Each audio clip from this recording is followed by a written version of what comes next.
Hello, my name is Sharon and my student ID number is 1123637. And today I'll be expressing my personal experience, thoughts, and on persuasion, and also how can we apply persuasion in our daily lives. So, for a broader understanding, persuasion is a speech where you try to influence or persuade your audiences through showing credibility, pathos by linking with emotion, and thirdly, logos to show how you benefit them or solve their problems.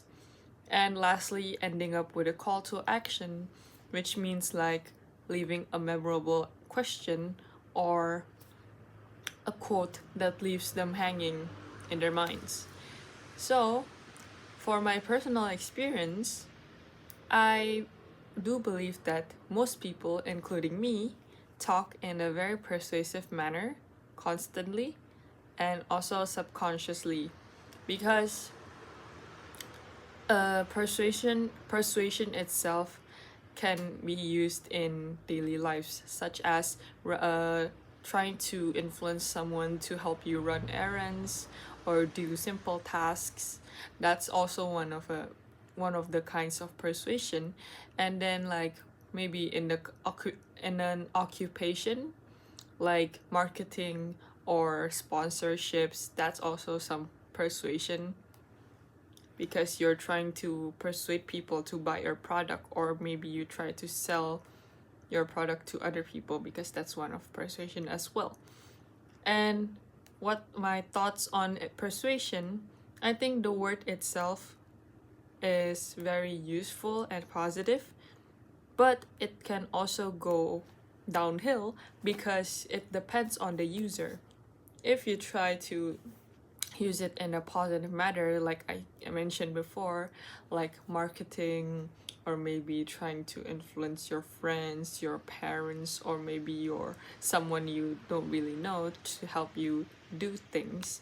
That's one of the positive sides. But if you try to use it on the negative sides, such as trying to scam people, buying fake products, or maybe trying to seduce people to do something negative, that is one of the parts of the negative sides of persuasion. So how can we apply persuasion in our daily lives?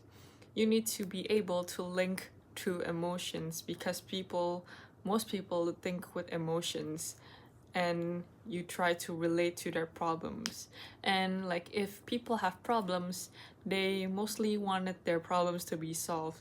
So if you are able to link through their emotion with their emotions and relate with their problems, you might be able to successfully build a connection with them and persuade them to into believing that you can actually benefit them or help them do things. So we need to be more open-minded and broad about our society. And I think that's all from my commentary about persuasion. Thank you for listening.